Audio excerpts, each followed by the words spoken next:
abandoned, pregnant, and on the brink of despair. Angela Sinclair's world turned upside down the day her husband, millionaire Richard Sinclair, walked out the door without warning.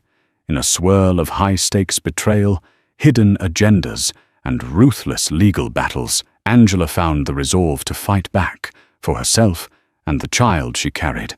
What happened next would shake New York's elite to its core, exposing secrets, unveiling alliances, and pitting a scorned wife against her powerful husband and his cunning mistress. Will Angela triumph against overwhelming odds, or will the glitz and glamour of wealth bury her story forever? Stay tuned for a jaw-dropping tale of heartbreak and revenge that you simply can't ignore.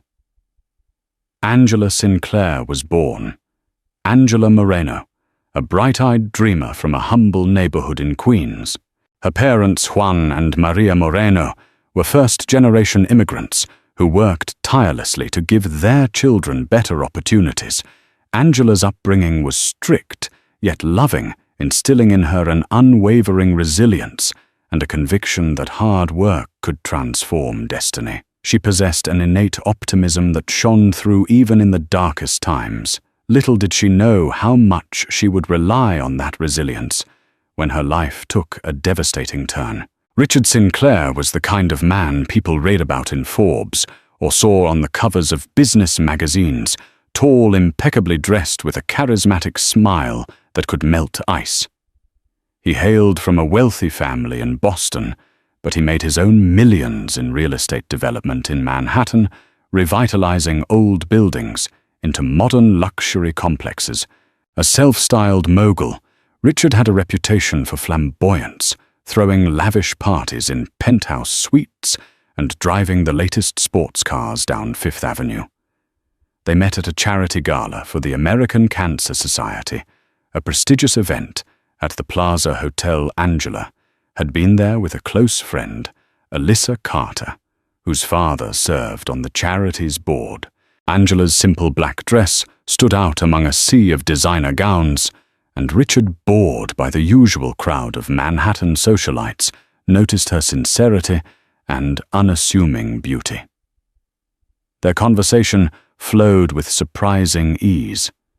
Angela shared how she was earning her master's degree in sociology at NYU, while Richard spoke about his philanthropic endeavors, scholarship funds, and community projects. Or so he claimed. Their courtship was swift. Dinners at Michelin-starred restaurants in Tribeca, invitations to exclusive art openings at MoMA weekend, getaways to the Hamptons. Richard spared no expense to win Angela over, though she was initially dazzled by the lifestyle. She also found much to admire in his ambition. He seemed thoughtful at times, earnest in his desire to make a meaningful impact. Of course, the tabloids loved the pairing. Beauty from Queens dates, real estate prints. Despite the publicity and the whirlwind pace, Angela believed that behind the public glamour, Richard was a caring man with genuine warmth. After a year of dating, Richard proposed in a spectacular gesture on the rooftop of his newest luxury condo project overlooking Central Park, accompanied by a string quartet and a lavish fireworks display. Angela, overwhelmed by emotion and his apparent devotion, said yes. A grand wedding followed at St. Patrick's Cathedral, with a reception at the iconic Rainbow Room. The guest list included CEOs, politicians, and celebrities, including rumored appearances by some high-profile figures, such as design mogul Tommy Hilfiger and real estate tycoon Sam Zell. Angela's parents were both awed and proud, despite feeling like fish out of water in such rarefied company. Looking back, Angela often wondered if the glamour of Richard's world blinded her to ominous warning signs. There were rumors about his past relationships, whispers of infidelity, or unscrupulous business dealings. But Angela brushed them aside, insisting she trusted him. Now, as she sat alone in a silent mansion, questioning every decision that led her here. She regretted not paying closer attention. The day her dream turned into a nightmare began with a phone call, one that would lead her to discover a deep betrayal that shook the foundation of her marriage and her faith in Richard. Emily Rutherford née Thompson had always been the type of woman people trusted instinctively. There was a steadiness in her gaze, a calm in her voice, and a warmth in her smile that could melt even the most hardened of hearts. Michael met her during their sophomore year at the University of California, Berkeley. He had been rushing across campus, late for a lecture, when he collided with her outside the economics building. Her books spilled everywhere. He bent down to help her, apologizing profusely. She laughed, brushing a strand of chestnut hair from her face, and said, "Only if you promise to explain Chapter 6 to me afterward." That was the beginning. While Michael studied business and economics with relentless ambition, Emily majored in communications and minored in sociology. She had a natural talent for understanding people, reading between the lines, knowing when to speak and when silence said more. From the beginning, she supported Michael's dreams with unwavering belief. He talked of building empires, changing the world, and she believed him, not because he promised wealth, but because of the fire in his eyes. When he spoke of the future, in the early years, things weren't glamorous. Their first apartment was a cramped studio with peeling paint and a leaky faucet. They ate instant noodles more often than not, and Emily picked up extra shifts at the campus bookstore and a local bakery just to help cover Michael's startup expenses. There were nights when Michael stayed up working until dawn, and Emily sat beside him with flashcards helping him prep for pitches and networking events. When Rutherford Ventures finally gained traction, it felt like the world had cracked open with possibility. The day Michael closed his first multi-million-dollar deal, he came home, lifted Emily off the floor, and spun her around in the living room shouting, "We did it." They married shortly after graduation in an ethereal ceremony at a vineyard in Napa Valley. The wedding was everything they'd dreamed of. Ivory table linens, twinkling fairy lights strung across rows of grapevines, laughter echoing beneath the golden California sun. Michael vowed to protect her, to build a life worthy of her sacrifice and loyalty.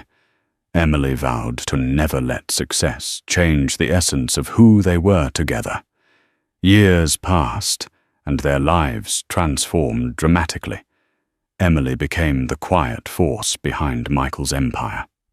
She didn't attend board meetings or appear in business magazines, but she hosted elegant dinner parties, remembered every investor's spouse's name, and charmed even the most stoic clients.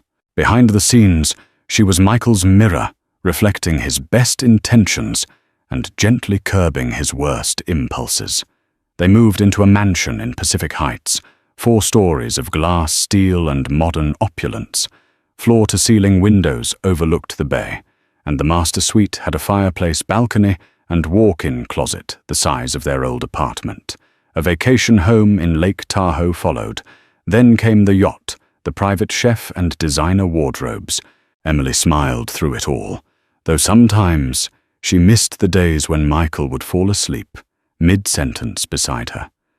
Not because of exhaustion, but because he simply wanted to stay close. She never complained about the solitude that crept in slowly over the years. Michael's empire demanded time, and she understood. He traveled often. New York, London, Singapore. Emily filled her days with charity work, home design projects, and mentoring younger women from underprivileged communities, helping them navigate careers in corporate communications.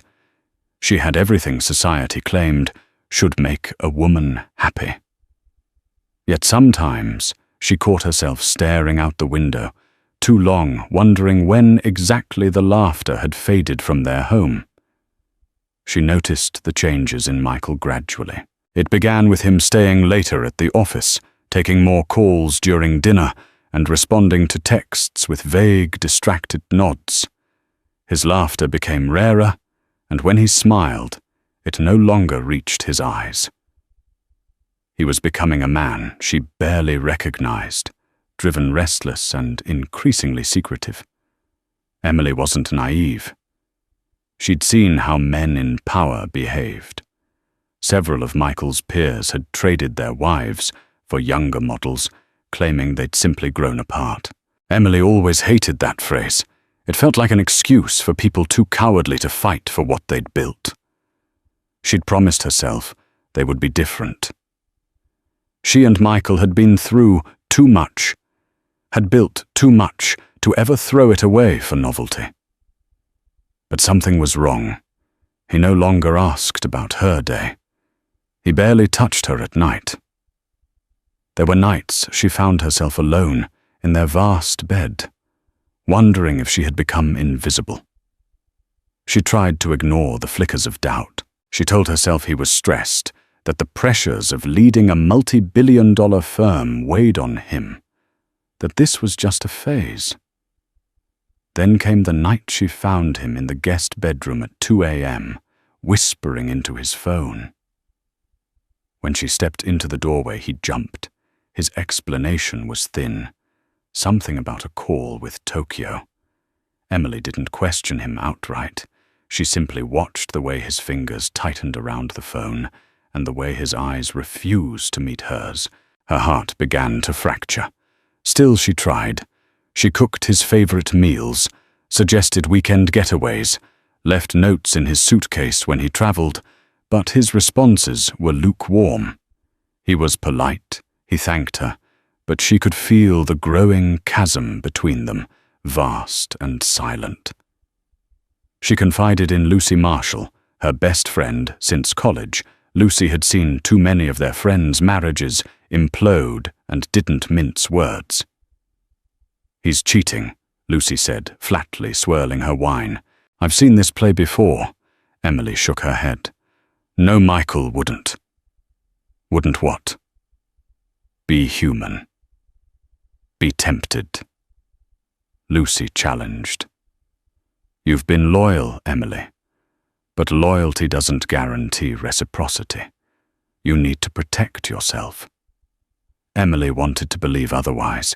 She clung to the memories of the boy who carried her books, who cried with joy when they bought their first house, who once told her, "I don't care about the money. I care about building a life with you." But the man in their bed now no longer whispered those things. Late one night, Emily stood on the balcony of their master suite, wrapped in a cashmere robe, the cold biting at her skin.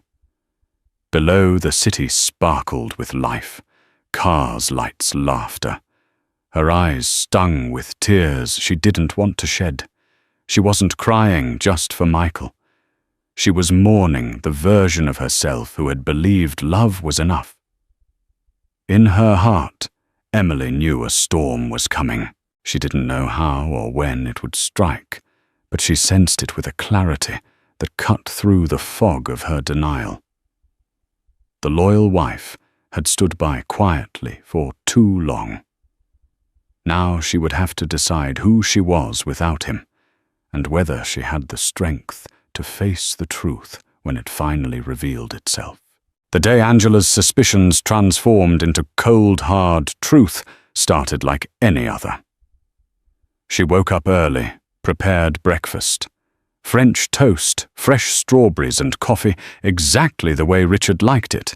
But he barely touched his plate before rushing out, muttering something about an important business meeting downtown. She stood on the balcony overlooking the bustle of Fifth Avenue, trying to ignore the ominous feeling in her gut. Late that afternoon, Angela was preparing for a charity auction they were scheduled to attend when a courier arrived at the penthouse. He handed her a small, discreetly wrapped envelope, assuming it was another event invitation. Angela opened it without much thought. Inside, she found photographs grainy, yet explicit enough to see Richard intimately embracing a woman with dark hair and a striking figure. Her hands shook as she flipped through more photos that showcased the two leaving a hotel holding hands and even sharing a passionate kiss by a private elevator. A note accompanied the pictures. "Your husband is cheating on you. He's been doing it for months. Ask him about the Ormond Hotel." There was no signature. The letters were typed, giving no clue about who sent them. Angela's mind reeled. Her heart pounding in her chest. She felt betrayed, humiliated, and ashamed that someone else knew about this before she did, or at least had the audacity to present it to her like a sinister gift. She clutched the envelope, waiting in the living room, until dusk. Richard finally returned, distractedly loosening his tie and glancing at the mail on the table. When she confronted him with the photos, his face went pale, then quickly hardened. He snatched them from her hand, feigning outrage. "Where did you get these? They're fake. Someone is trying to blackmail me." His protestations sounded rehearsed. Angela demanded to know who the woman was. At first, he tried to deny everything, claiming the pictures were altered. Angela's tears and fury mounted. "Look me in the eyes and tell me you haven't been sleeping with her," she demanded, voice trembling. She showed him the hotel receipt from Ormond. Hotel that had accidentally slipped out from one of the pictures. His name, her name, one suite paid in full, with his credit card. Hard to deny. In a sudden switch, Richard dropped his act. He hurled the photos on the table. "Fine, her name is Christina Baxter." He spat. "She's someone I've been seeing, but it's not what you think." Angela's world shattered. Every detail of her life with Richard, every memory, every promise felt like a cruel farce. She could barely breathe through the heartbreak. "How could you do this? How could you lie to me?" she cried. Richard tried to close the distance between them, but she recoiled. "Angela, listen, I can explain." "It's complicated. I never intended for it to get this far." She slapped him. The sound echoed in the cavernous penthouse. "Get out," she commanded, tears streaming down her cheeks.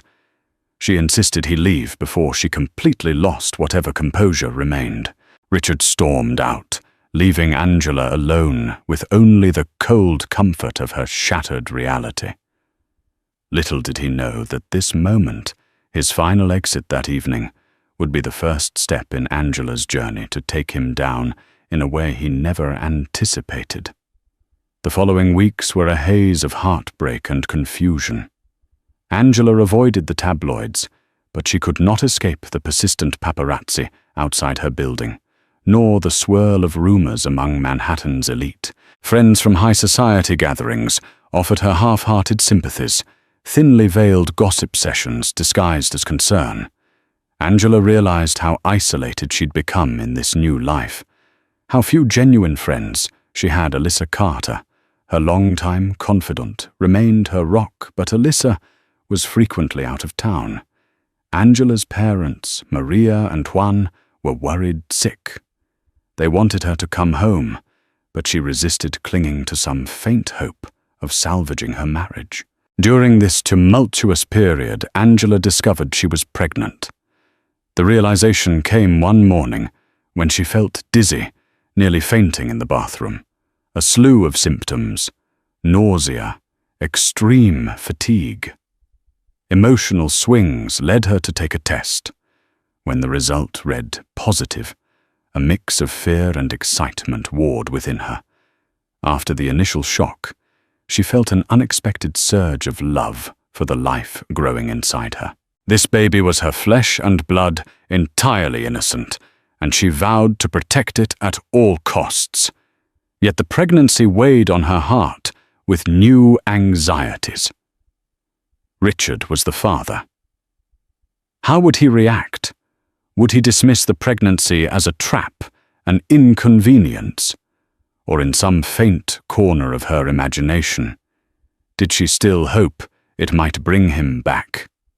The swirl of questions was overwhelming. She resolved to inform Richard, hoping against all logic that it might shift his perspective. When Angela finally gathered the courage to call, the line went to voicemail. Several attempts later, she received a curt text. "I'm in a meeting. We'll talk when I'm free." Days passed without a word. Each night she tossed and turned, feeling the gravity of her predicament. She was pregnant alone and losing faith in everything that once anchored her.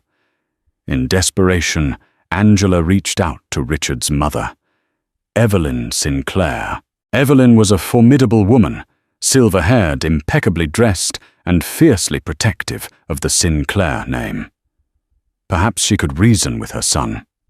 When Angela finally got through, Evelyn maintained a frosty politeness.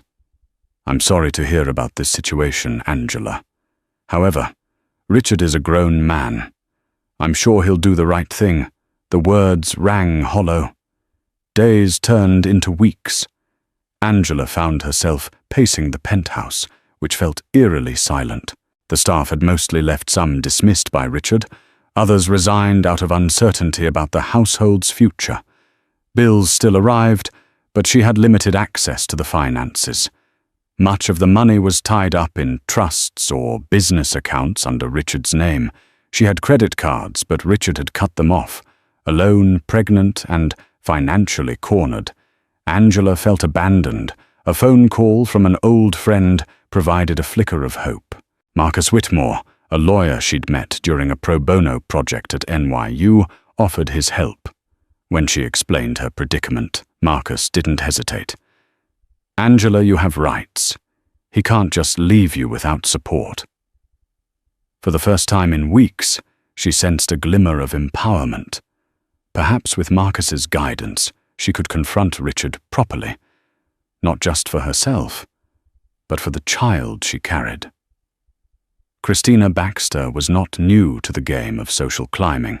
She came from a working-class neighborhood in Queens, not far from Angela's old stomping grounds, though their paths had never crossed. By her early 20s, Christina had reinvented herself, changing her accent, grooming her appearance, and learning the ins and outs of Manhattan's elite circles. She started as a club promoter, then became the face of upscale events, ingratiating herself with wealthy men. Over time, she learned the power of seduction, charm, and strategic networking. Richard first encountered Christina at a charity runway show, one of those extravagant events he attended to maintain a philanthropic facade. Christina was modeling a designer's new line and managed to catch Richard's eye. Later that night, she boldly approached him, sliding a cocktail napkin across the bar with her phone number scrawled in smooth cursive. From that moment, their dalliance began. Christina was meticulous in her approach. She knew Richard was married, but that only fueled her ambition. When she discovered the extent of his fortune, she engineered ways to appear indispensable. She would accidentally show up at the same galas, feigning surprise. She did research on his business interests, impressing him with her feigned knowledge of real estate development. Soon she became his confidant, offering emotional support whenever he complained about stress, often painting Angela as a wife who didn't understand his business demands. The affair escalated quickly, fueled by Richard's arrogance and Christina's calculated pursuit. They met in luxury hotels, ate at secluded Michelin-starred restaurants in Greenwich Village, and even jetted off to Miami under the guise of business trips. Christina took notes every step of the way. She saved receipts, recorded voice notes, and photographed moments that proved their involvement. Evidence she stored in a secure cloud folder. In her mind, if Richard ever tried to cast her aside, she would have ammunition to protect her newfound lifestyle. When Angela discovered the affair, Christina knew it was only a matter of time before the situation blew up. While Richard scrambled to maintain damage control, Christina began planting seeds of her own narrative. She confided in a few strategic friends, some of them reality TV hopefuls, others social media influencers, drop-feeding them tidbits about how Richard had led her on and promised to leave his wife. She played the role of the victim, ensuring that if the story went public, it wouldn't paint her as a mere home-wrecker, but as someone misled by a powerful man. Behind the scenes, Christina had ambitions that stretched beyond being an affair partner. She wanted financial security, possibly a ring on her finger, or at least a significant settlement. She saw Angela as an obstacle, someone whose presence in Richard's life prevented him from fully giving in to Christina's demands. The pregnancy, if Christina knew about it, would be an even bigger threat to her plans. While Angela was struggling with heartbreak and an uncertain future, Christina was methodically tightening her grip on Richard, playing to his vanity and fear. If he wanted to keep her from spilling secrets, he would need to keep her satisfied. Little did Christina realize Angela was no longer the naive wife she once was. A collision course was set, and both women were determined not to be the one left empty-handed. Confiding in lawyer Marcus Whitmore was Angela's first smart move. Marcus had a sharp legal mind and an empathetic streak that set him apart from the high-powered, cutthroat attorneys of Richard's world. He carefully reviewed Angela's marriage documents, including the prenuptial agreement. The prenup had been Richard's idea, orchestrated by his family's legal team before the wedding. At the time, Angela had felt she had nothing to hide or fear. She trusted Richard. Now that same document loomed as a potential barrier to her financial security and her unborn child's well-being. Yet Marcus found some interesting angles. For one, Angela had significantly compromised her own education and career opportunities at Richard's request. This factor, coupled with the pregnancy, could be powerful in challenging parts of the prenup, especially under New York state law. Marcus explained, judges aren't fond of punishing a spouse who's been sidelined from their own prospects, especially when a child is involved. With Marcus's counsel, Angela began meticulously documenting everything. She tracked expenses she could no longer pay due to Richard freezing their joint accounts, recorded the times he ignored her calls about the pregnancy, and even saved text messages where he made veiled threats. Marcus assured her these details would be invaluable should they need to litigate. Aside from legal help, Angela found unexpected support from her NYU professors. When she emailed her old academic advisor, Dr. Rebecca Nguyen, about her situation, Dr. Nguyen offered words of encouragement and an open door to return to the program whenever she could. While it didn't solve her immediate crisis, the reassurance reminded Angela she had her own life path, one that didn't solely revolve around Richard's whims. Her parents, Juan and Maria, remained her emotional anchors. Though they lived in a modest row home in Queens, far from the marble floors of the Sinclair penthouse, their home was a sanctuary of warmth and unconditional love. Angela would drop by, and Maria would cook her comforting meals while gently rubbing her back, telling her in Spanish, "Mija, you will find your strength." Juan, a proud man who rarely showed vulnerability, quietly handed her a small envelope of his own savings, insisting she take care of herself and the baby. Angela, moved to tears, declined, but her father pressed it into her hands, unwavering in his insistence. Angela also had her friend, Alyssa Carter, who had connections in philanthropic circles. Though Alyssa was often traveling, she pulled strings to get Angela invited to exclusive seminars and workshops on female entrepreneurship. Perhaps ironically, these events were typically attended by women seeking investments from the likes of Richard Sinclair, but Angela saw them as opportunities to build her own network. She met potential mentors, philanthropic leaders like Diana Weinstein, who ran a non-profit assisting women in crisis situations. Even a quick chat here or there opened the possibility of forging new alliances outside of her crumbling marriage. The more Angela gathered support, the clearer her mission became. She would not crumble under Richard's betrayal. Instead, she would secure her future, and that of her babies, with Marcus preparing the groundwork and a renewed sense of purpose. Angela took the first confident steps toward a battle she never dreamed she'd have to fight. While Angela quietly strategized, Richard sank deeper into a maze of deception.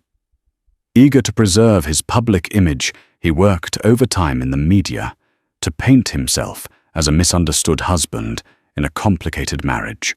Public relations teams churned out press releases about his commitment to philanthropy and ongoing efforts to support charities. He staged photo ops at children's hospitals and homeless shelters, trying to overshadow the gossip swirling about him and Christina behind the scenes. However, Richard was becoming unhinged. The real estate market was shifting. A few of his luxury developments, stalled financing got tighter, and new competition emerged in prime Manhattan locations. Investors demanded transparency, and some started raising eyebrows about his personal controversies. Questions rose. Was he reliable? Was his marriage scandal hinting at deeper professional instability? Richard tried to appease Christina to keep her from stirring more drama. He rented a penthouse suite at the prestigious Ventara Towers, discreetly putting it in her name. He spoiled her with expensive jewelry from Cartier, hoping the gifts would buy her silence and loyalty. Christina, sensing an opportunity, pushed for more. She wanted to be seen as an integral part of his life, not just a secret fling. She pressed him to consider divorcing Angela more aggressively, or at least making a public statement about their separation. Meanwhile, Richard dodged Angela's attempts to discuss the pregnancy. On a rare phone call he answered, he dismissed her news. "I can't handle this right now," he said tersely. "We'll talk when things settle." Angela's repeated pleas for financial assistance went ignored. He assumed she was too timid to act without his goodwill, underestimating both her resolve and Marcus's legal prowess. At the same time, Richard employed his mother's family lawyer, a formidable figure named Malcolm Birnbaum, to draft a restrictive postnup agreement. The document intended to limit Angela's claims in the event of a divorce, especially any spousal support beyond a minimal monthly allowance. Richard's plan was simple corner. Angela financially wearing her down until she agreed to terms favorable to him. He never once considered that Angela would stand her ground, let alone gather the means to fight back on equal footing. In an increasingly paranoid state, Richard also leaned on private investigators to watch Angela. He wanted to ensure she wasn't meeting with lawyers or journalists who could further tarnish his name. The investigation revealed Angela's frequent visits to a legal office in Midtown alarmed. Richard confronted her at their penthouse one evening, banging on the door like a man possessed. Angela opened it cautiously. The confrontation that followed was heated. "You dare involve attorneys behind my back," he snarled. Angela, trembling but steadfast, held her ground. "I gave you every opportunity to do the right thing, Richard. You left me no choice." He stormed off, threatening to drag her through a public fight. She couldn't win. "I'll bury you and your so-called lawyer," he spat. But the look in Angela's eyes told him something had changed. She wasn't the timid housewife anymore. A reckoning was coming, and for once, Richard felt a flicker of apprehension he couldn't entirely dismiss. Angela's life was a whirlwind of doctor's appointments and legal consultations. Her OB/GYN doctor, Catherine Lee, confirmed that despite the stress, her pregnancy was progressing normally. Minimize anxiety. Dr. Lee advised, gently, knowing full well how impossible that seemed, given Angela's marital crisis. Each ultrasound became a refuge of joy, a reminder that something precious was waiting at the end of this painful journey. One particularly rainy afternoon, Angela received a phone call from a blocked number. She hesitated, but answered. A woman's voice whispered urgently, "We have a common enemy, Richard Sinclair. Meet me at Café Lumière tomorrow at noon." Before Angela could ask a single question, the line went dead. Curiosity battled caution, but Angela decided to go. The next day, she stepped into the cozy cafe and scanned the room. In a corner booth sat a woman in dark sunglasses, sipping tea. She beckoned Angela over. Removing the glasses, the woman introduced herself as Ava Heaton, a former employee of one of Richard's real estate holding companies. Ava claimed she had proof of financial misdeeds, embezzlement, fraudulent contracts, and inflated valuations that could bring Richard's empire down. She said she was fired unjustly, shorted on severance, and threatened with legal action if she went public. Angela listened, her heart pounding. Ava pushed a folder across the table. Inside were spreadsheets, email correspondence, and financial statements showing suspicious transactions. "I'm risking a lot by giving you this," Ava confessed. "But I can't let him ruin any more lives." Though overwhelmed, Angela recognized the power of this information. If Richard was committing fraud, it could compromise any settlement Angela was entitled to. Moreover, it could jeopardize the legacy and trust funds for her baby. But stepping into this territory was dangerous. She asked Ava why she didn't go to the authorities directly. "Richard's lawyers would bury me," Ava explained, eyes glinting with anger. "They'd drag my name through the mud, claim I stole data. I need someone with a legitimate reason to use this evidence, someone who won't be easily dismissed. That's you." Angela felt a mixture of dread and determination. This was bigger than just spousal support or child custody. If what Ava revealed was true, it could land Richard in prison or at least force him into a corner where he'd have to negotiate. Angela reached for her phone, snapping photos of each document, her hands shaking. She thanked Ava and promised to keep her identity confidential for now. That night, Angela met with Marcus and laid out the folder. As he pored over the documents, his professional composure cracked into surprise. "This is damning. If it holds up, Richard is in serious trouble. But be prepared for backlash. He'll fight tooth and nail to protect himself." For Angela, the evidence represented a turning point. No longer was she just a forsaken wife seeking justice. Now she had leverage, real leverage, to hold Richard accountable for every wrongdoing, with her unborn child's future at stake. Angela steeled herself.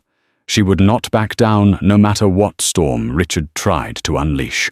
The decision to proceed with legal action solidified when Angela realized Richard had stopped paying the penthouse mortgage and utilities.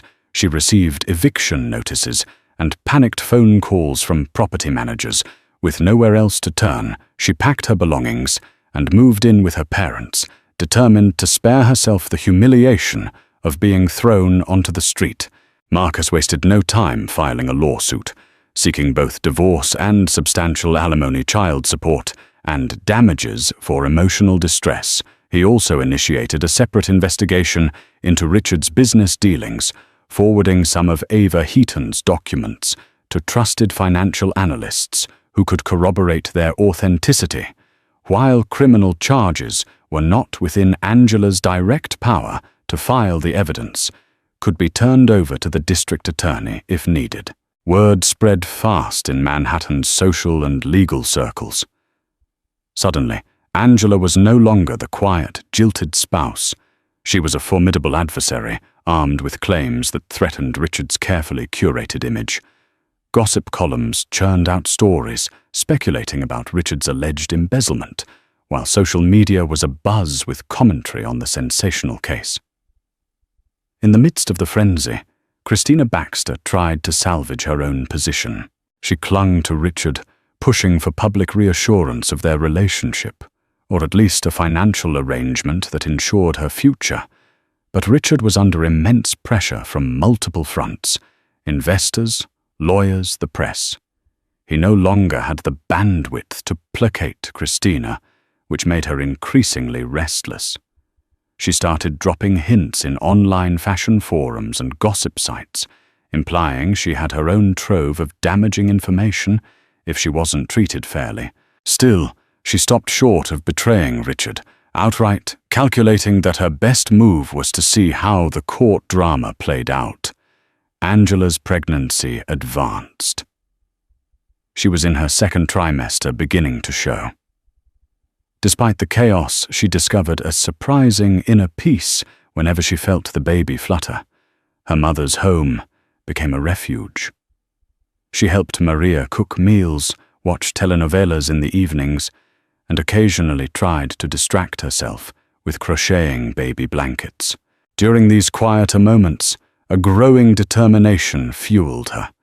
She wasn't just fighting for herself, she was fighting for her child's right to a secure future.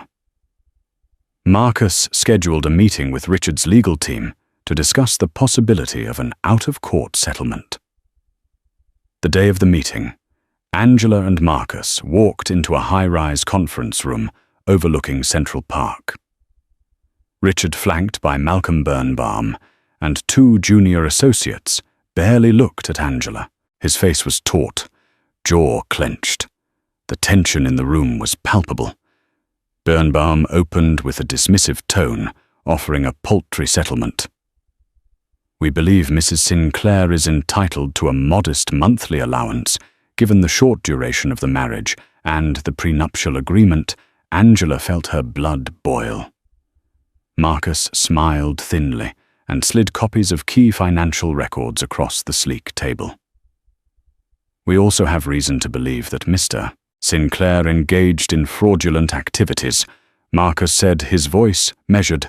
"This evidence can be introduced in court if no fair agreement is reached." Richard's eyes flashed with alarm. He shot a glare at Angela. The meeting ended in a stalemate, but Angela could see the cracks. For the first time, Richard appeared genuinely uneasy. The road to court was set, and both sides were gearing up for a showdown with massive consequences. The trial commenced on a crisp morning at the New York Supreme Court.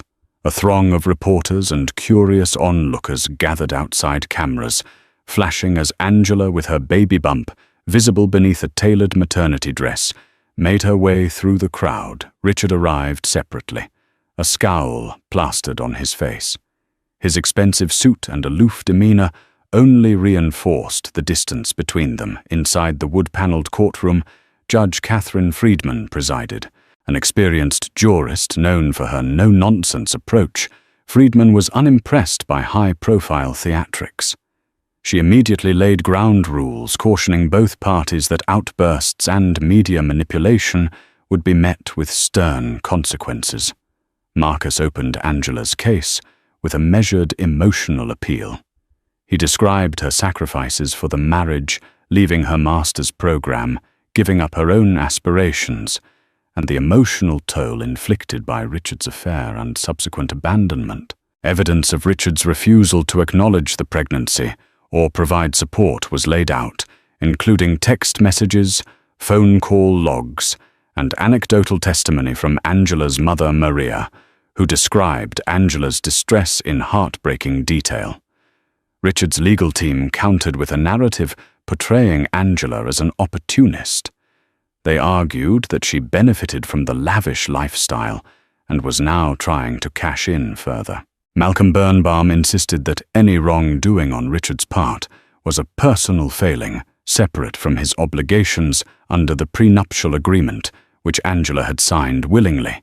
Then came the curveball financial records Marcus presented, spreadsheets detailing suspicious wire transfers and shell companies tied to Richard's developments. One of the star witnesses was Ava Heaton, who testified about her experiences within Richard's company, how she'd been asked to falsify documents and then fired when she refused. She recounted internal emails from Richard referencing creative accounting, which was code for illegal funneling of funds. The gallery buzzed with surprise.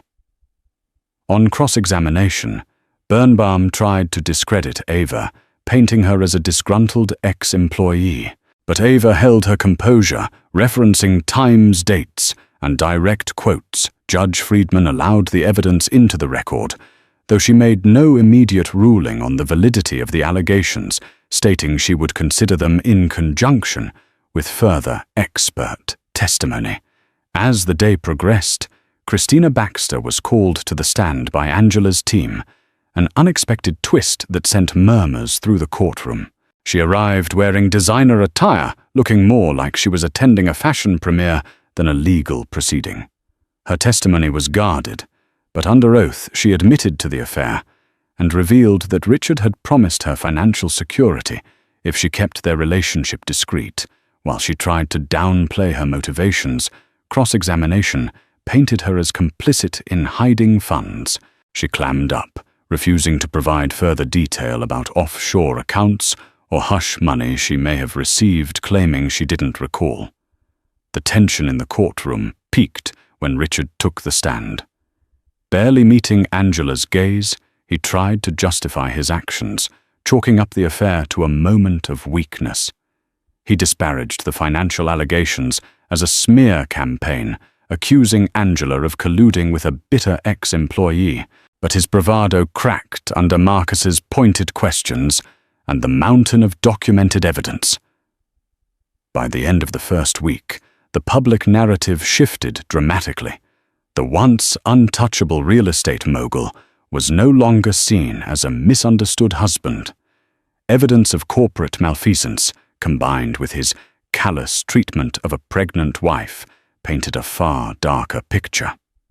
The stage was set for a bombshell verdict, one that could change Angela's life forever. Tensions soared as the trial reached its midpoint. Judge Friedman allowed both parties to present additional witnesses and finalize depositions. Courtroom gossip suggested Richard was scrambling to contain new revelations, including potential witness statements from disgruntled investors who had lost money in his stalled developments. Moreover, it became apparent that the district attorney's office was paying close attention to the proceedings, especially the financial data exposed by Angela's team. The biggest twist came when an anonymous tip was delivered to Marcus's office containing a flash drive with more damning correspondence between Richard and key executives in his organization. The emails explicitly discussed forging contractual documents and concealing losses from shareholders.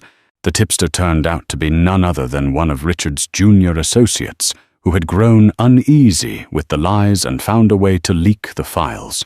When Marcus submitted the drive as evidence, Birnbaum exploded in protest, claiming it was unverified and illegally obtained. Judge Friedman allowed a forensic review, and the digital fingerprints confirmed the emails were authentic. During a recess, Richard approached Angela in the corridor, a desperation in his eyes she had never seen before. "Angela," he began quietly, "let's talk. We can settle this without dragging each other through more mud." He proposed a substantial payout, enough for Angela to live comfortably and raise their child on the condition that she withdraw the lawsuit and make no further mention of criminal allegations. For a brief second, Angela felt the old pang of love for the man she had once married, but she remembered the months of abandonment, the cruelty and the unborn child he had so callously ignored. Too late, she replied, her voice resolute. "I trusted you once. That's never happening again." She turned away, leaving Richard to seethe in silent frustration. Christina Baxter's actions also threw a wrench into the case. Afraid of becoming a scapegoat, She privately reached out to Marcus, offering more incriminating information in exchange for immunity from any potential legal fallout. Through this, Angela's team uncovered that Christina had personally facilitated the creation of shell companies at Richard's behest, receiving a sizable commission. The mistress, who once reveled in her victory over Angela, was now an inadvertent ally. Christina's defection triggered chaos in Richard's camp, undermining his credibility even further. As proceedings neared conclusion, the media labeled the case as the Sinclair scandal. Major outlets like the New York Times and CNN covered the trial, dissecting every revelation. Online people rallied behind Angela as a symbol of resilience against privileged men who thought they were above the law. In a final act of cunning, Birnbaum tried to claim Angela was meddling with crucial evidence, an accusation that fell apart under scrutiny. Judge Friedman dismissed the motion, reiterating that the financial records and witness testimonies were sufficiently vetted. Sensing the tide of the trial, Birnbaum filed motions to postpone hearings, hoping to buy time. But Friedman was firm, pressing both sides to expedite. Ultimately, it became clear that Richard was cornered. The illusions he had crafted were shattered, replaced by an avalanche of facts and testimonies pointing toward his guilt both in his marriage and his business dealings. His attempts to shift blame onto Angela or Christina simply didn't resonate. With the final hearing looming, all that remained was the judge's decision, a verdict that would either vindicate Angela's fight for justice or send her back to the margins of a broken dream. The final day of the trial was a spectacle. Every seat in the courtroom was filled, and the overflow crowd congregated in the hall, straining to catch fragments of the proceedings. Angela arrived early, feeling her baby move gently in her womb, a reassuring reminder of why she fought so hard. Richard walked in, pale, his confident stride reduced to a stiff shuffle. Judge Friedman began by addressing the divorce and financial settlement. She stated plainly that Richard, by ignoring his pregnant wife and cutting off financial resources, had violated the spirit of support inherent in marriage.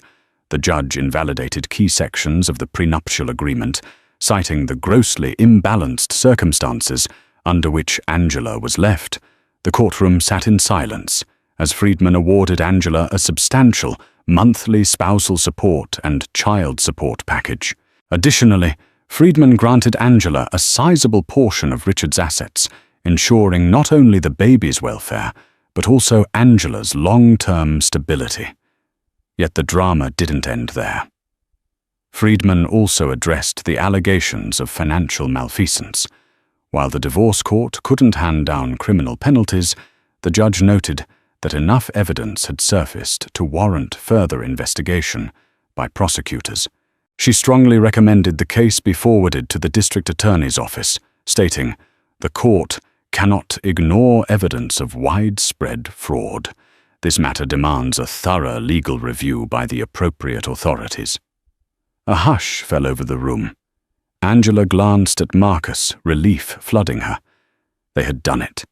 They hadn't just secured financial justice. They had exposed a web of deceit that could no longer be hidden. Richard's expression was a mix of disbelief and impotent rage. Christina, seated behind Richard's legal team, looked visibly shaken. Her dreams of living as a millionaire's companion were crumbling before her eyes. As Friedman finished reading her judgment, gavel slamming on the wooden desk, the flurry of reporters rose to unleash questions. Angela's name rang out in a cacophony of voices, but she kept her head high, guided by Marcus and Alyssa as they navigated the camera-laden exit. Outside, Angela hesitated briefly, turning to face the crowd. She took a breath, then calmly stated, "I hope my story helps others understand. You can stand up for yourself, no matter how powerful the opposition seems." Then she continued on her way, ignoring the further torrent of inquiries. The next few weeks were a blur. Angela moved into a modest but comfortable apartment on the Upper West Side. Arranged through the settlement's immediate disbursement, she resumed her studies at NYU, determined to complete her master's degree before the baby arrived. Meanwhile, Richard's empire began to collapse under the weight of investor lawsuits and the looming criminal investigation. Christina Baxter attempted to vanish from the public eye, but rumors suggested she was also under scrutiny for her involvement. Through it all, Angela felt a renewed sense of purpose. She woke each morning aware of her growing belly. Her future brightened by the knowledge that she had not only survived, but overcome betrayal of the highest order. In time, she believed she would find closure. For now, she savored the sweet taste of victory, buoyed by the promise she made to protect her child at all costs. In the months that followed the trial, Angela's life slowly fell into a new, more peaceful rhythm. The tabloids eventually found other scandals to chase, and Angela was able to reclaim a measure of anonymity. She dedicated herself to finishing her sociology degree, diving into research projects centered on family law and socio-economic disparities, a subject now deeply personal to her. She wrote papers on how legal systems often fail marginalized spouses when wealthy partners exploit prenuptial agreements. Professors praised her for turning her life experience into academic insight that could help others. Her pregnancy progressed, and with each milestone, hearing the baby's heartbeat, the first flutter of a kick, Angela felt a profound sense of gratitude. Her mother accompanied her to Lamar's classes, and her father, while initially awkward about the idea of childbirth, proudly showed off ultrasound photos to his co-workers at the construction site. It became a family affair, grounded in warmth and genuine love. Meanwhile, Richard's fall from grace was both swift and public. Investigations led to criminal charges for fraud and embezzlement, and multiple lawsuits hammered the once glamorous Sinclair real estate empire. Despite attempts to negotiate plea deals, the evidence was simply too damning. Christina Baxter was subpoenaed, and the last Angela heard, Christina had turned state's witness in exchange for leniency. The woman who had once lauded her affair over Angela now sang a different tune in front of prosecutors. Periodically, Angela wondered if Richard felt remorse, not just for betraying her, but for risking the stability of their unborn child. His minimal attempts at contact came through stiff legal channels, yet Angela refused to let bitterness shape her future. With the help of therapy, she learned to separate the heartbreak from her sense of self-worth. She resolved that her child would know they were conceived in love. Whatever chaos followed was on Richard, not on them. Finally, on a bright, brisk morning in late spring, Angela gave birth to a baby boy. Mateo Sinclair, Moreno, Marcus, and Alyssa visited the hospital, bearing gifts and wide smiles. Angela's parents wept joyfully, marveling at their tiny grandson. The moment Angela held Mateo, she felt an indescribable wave of fulfillment. In that instant, every hardship, every tear shed in her darkest hours, felt like stepping stones leading to this precious miracle. A few weeks later, comfortably settled back in her apartment, Angela sat in a rocking chair with Mateo asleep in her arms. She gazed out the window at the Manhattan skyline. The city she once found intimidating was now just a place like any other, a tapestry of triumph and tragedy. She felt neither hatred nor regret, only a quiet sense of accomplishment.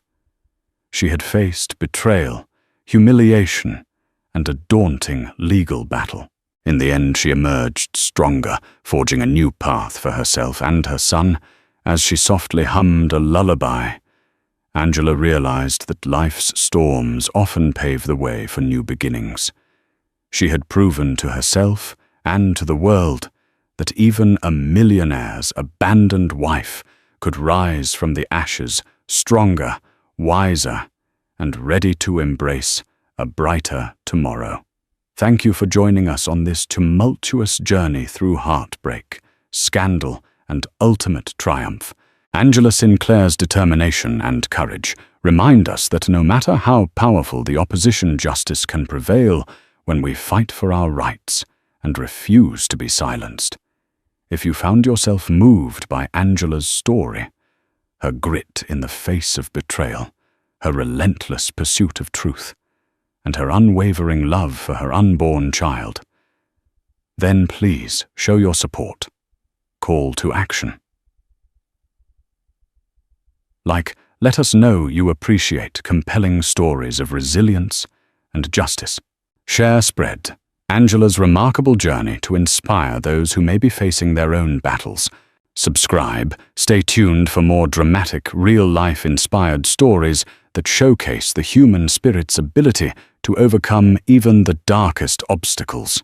Hit the notification bell and be the first to witness more stories of courage and hope. They say a gilded cage is still a cage. But what happens when the door slams shut on a woman who's carrying the next heir of a millionaire empire? One evening, Vivian Stockbridge stepped onto the marble floors of her husband's palatial mansion, only to be turned away at the gates, pregnant, exhausted, and heartbroken. Little did anyone know within hours her name would blaze across the biggest electronic ticker on Wall Street. A tale of betrayal and triumph awaits. Get ready to witness how a discarded wife transforms heartbreak into the ultimate victory, changing the destiny of an entire family empire forever. Inside the imposing gates of the Stockbridge mansion, the night was unusually quiet. No classical music echoed from hidden speakers. No staff hurried across the polished floors. The grand double doors, always inviting for lavish gatherings, stood shut and cold. Vivian Stockbridge stood in the driveway, a single suitcase at her feet, feeling the chill of the evening. A faint neon glow from the city skyline lit up her face, revealing deep circles under her eyes and the unmistakable flush of pregnancy on her cheeks. She had left for a prenatal checkup that morning, expecting to return and rest. Instead, the moment she stepped out of the hired car, she found the mansion's security detail waiting. Heavy-shouldered men in crisp black suits had approached her. They were stoic, arms crossed as one quietly informed her, "Mrs. Stockbridge, we are under instructions. You cannot enter the premises." For a moment, she couldn't breathe. She'd never imagined this day would come where she, the so-called queen of the Stockbridge Empire, would be banished. Her gaze flicked to the enormous iron gates, usually parted wide, for her now locked like an impenetrable fortress. That fortress belonged to her husband, Ryan Stockbridge, the same man who had once called her his greatest love story. The guards shifted uncomfortably, recognizing her predicament. They all knew she was carrying Ryan's child, the next Stockbridge heir. But the chain of command was unbreakable, and Ryan's orders were law. Vivian tried to swallow her shock and keep her composure. It wasn't just about her dignity. It was about the tiny life growing inside her. She couldn't afford to collapse. Her phone buzzed, and she fumbled to retrieve it from her coat pocket. A single text message from an unknown number flashed on the screen. "Leave quietly. Don't make a scene. This is Ryan's final word." Vivian bit down on her lip, fighting back tears. She had to think fast. She could beg, but she refused. She could demand, but that might jeopardize her child's future. Instead, she took a deep breath, gave the guards a polite nod, and whispered, "Tell him. Tell him I understand." With trembling hands, she turned away and walked slowly down the driveway, her suitcase wheels clattering on the cobblestone. Behind her, the guards shut the gates, the clang echoing through the night like a judge's gavel. A swirling mixture of heartbreak and betrayal consumed Vivian. How had it come to this point? She reached into her coat again, this time pulling out a small, folded ultrasound picture. In it was the first image of her baby, the child she believed would bring unity to the Stockbridge family. Instead, she felt like an outcast, with nowhere to go but forward. Even then, Vivian couldn't have predicted that by morning the Stockbridge name would be overshadowed by hers, on the front page of every financial newspaper in America. Ryan Stockbridge was a formidable figure in the world of finance. Born into unimaginable wealth, he had multiplied his family's fortune through risky takeovers, bold acquisitions, and an uncanny knack for reading the market. His father, Harvey Stockbridge, had once rubbed elbows with the likes of Warren Buffett and the late Steve Jobs investing in Apple before it became a tech titan. Ryan grew up in the world of Forbes billionaires' elite clubs and annual galas at the Metropolitan Museum of Art. But behind the glossy magazine covers and philanthropic appearances, the Stockbridge home was a pressure cooker. Ever since Ryan's mother, Celeste, passed away, the mansion had been run under the watchful eye of Ryan's father. Harvey Stockbridge could be a man of warmth in public, donating generously to children's hospitals, but in private, he was ruthless. He regarded women with suspicion, convinced that they were all gold diggers, eyeing the family fortune.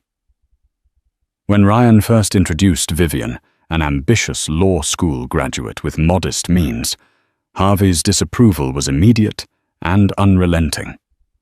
Harvey often questioned Vivian's motives. "What do you want with my son?" he would sneer. Even after their marriage, he continued to intimidate her constantly, testing whether she'd break under the weight of family expectations. Over time, Ryan, initially her protector and champion, began to change. Business dealings, fatherly pressure, and the swirling chaos of managing an empire eroded the tenderness he once had. The world Ryan knew whispered into his ear, a wealthy man was always at risk of being used, of being weakened by emotional ties. Vivian had weathered it all, the condescending maids who were loyal to Harvey, the board members, who subtly reminded her she didn't have a proper pedigree, and her own husband's gradual withdrawal into secrecy.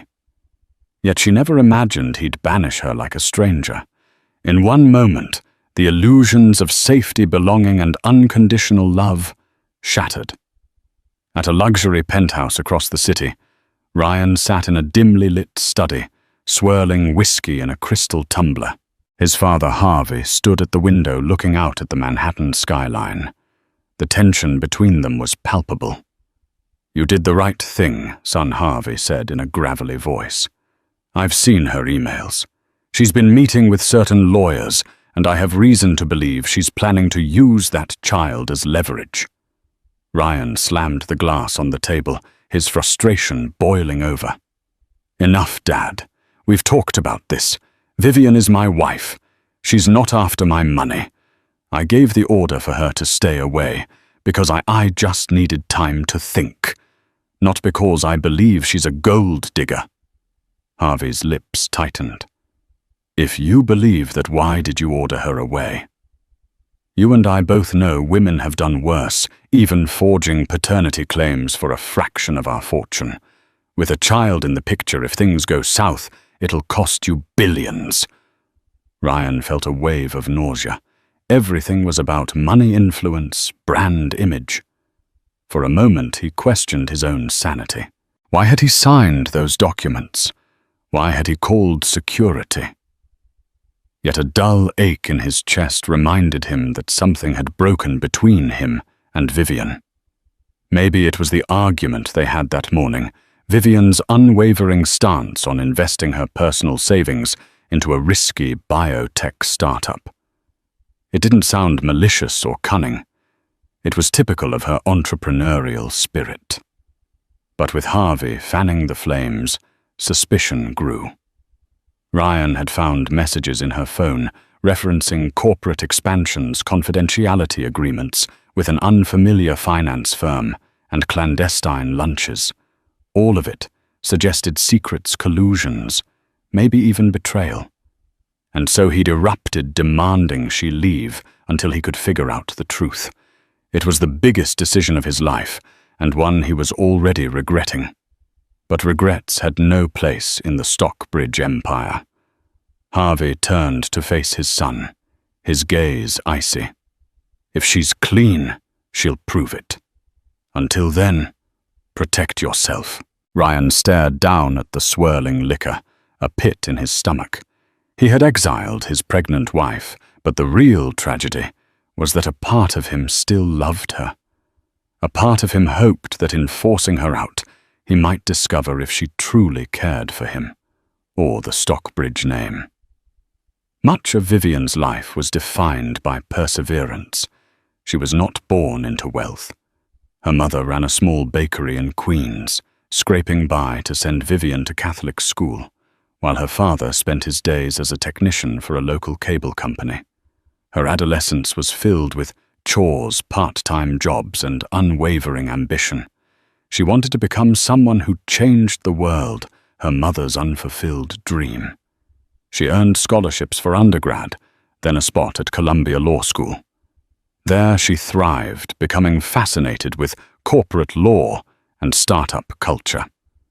During a summer internship at a prominent law firm, she was assigned to a case that involved the Stockbridge family's philanthropic arm.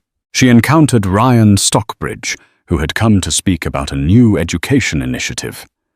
He was dashing, magnetic even. Their first conversation hovered between flirting and intellectual sparring, each one determined to outdo the other. They dated in secret for a while. Ryan insisted on privacy because his father was notoriously critical of his romantic involvements. In those early days, they bonded over big dreams. Vivian spoke passionately about wanting to start her own philanthropic organization for women in STEM. Ryan mused about new frontiers in technology. They laughed over coffee-shared late-night walks in Central Park and discovered an electric spark between them that made the city glow. When Harvey found out, he predictably disapproved. Yet something in Ryan refused to bow to his father's wishes. He proposed to Vivian in a small private ceremony at a rooftop garden, offering her a ring that once belonged to his late mother. Vivian thought it was a gesture of true love, an alliance against the cynicism of old money. She said yes, wholeheartedly. Their wedding was a quiet affair, performed at a private chapel in Italy. No tabloids, no lavish receptions, just a small gathering of close friends. It seemed perfect. But afterward, returning to New York was like stepping into a storm. Harvey's manipulative undertones wove through the staff and social circles. Rumors about Vivian being an opportunist, a cunning lawyer seeking a big score, circulated behind her back. Slowly, the isolation chipped away at the newlywed bliss. Vivian tried to remain resolute. She found respite in her own modest law practice, which primarily served underprivileged clients, ensuring they got fair settlements. The Stockbridge name brought her plenty of invitations to galas and charity dinners. Yet each event was a harsh reminder she wasn't accepted. People looked at her suspiciously, waiting for her to slip up. Soon she discovered she was pregnant, a joyous surprise. She told Ryan in private, expecting him to light up with excitement. He was elated for a moment, but immediately the weight of his father's interference weighed on him. Harvey demanded paternity tests, insinuating the baby might not be Ryan's. Vivian was crushed. Though Ryan didn't believe such accusations, the doubt lingered in his eyes as well. By the time she was in her second trimester, their conversations felt stilted, forced. Intimacy had been replaced by disclaimers, lawyers, and the father's dominating presence. In her darkest moments, Vivian confided in an old friend from law school, Cynthia Rhodes, who'd left the legal field to start an investment advisory firm. Cynthia had a razor-sharp mind for finance and an empathy that made her a trusted confidant. She introduced Vivian to a group of female entrepreneurs, investors, biotech specialists, digital innovators, women determined to reshape industries. They saw in Vivian a steadfast ally who could navigate the legal labyrinth to make their dreams come true. And so in secret, Vivian began forging alliances and business deals. She never intended betrayal, only independence. Little did she know how drastically it would all be misread, and how quickly Ryan's insecurities would be lit aflame by Harvey's unwavering cynicism. Ryan was haunted by the memory of his mother, Celeste. She had been his only source of genuine affection in a household otherwise ruled by profit and status. She taught him kindness amidst opulence, to see people for who they were rather than for their net worth. But when she passed, Ryan became prone to second-guessing. His father's approach to life trust, no one love, is a liability gradually crept into Ryan's psyche. Marrying Vivian had been an act of defiance against that worldview. Yet ironically, the seeds of paranoia his father planted were beginning to sprout. In the weeks leading to that fateful night of banishing Vivian, Ryan unearthed a series of unusual transactions. His personal accounts showed small but regular withdrawals by Vivian. They were not large enough to raise official alarm, but noticeable to a man like Ryan. Security footage captured her meeting with bankers from Goldman Sachs, and her phone logs included calls to a hedge fund manager rumored to be an enemy of the Stockbridge empire. She even attended an event featuring Elon Musk's latest venture in space tourism, though she told Ryan she was simply meeting an old classmate there. Perhaps she was simply exploring investment opportunities, but from Ryan's vantage point, it felt secretive.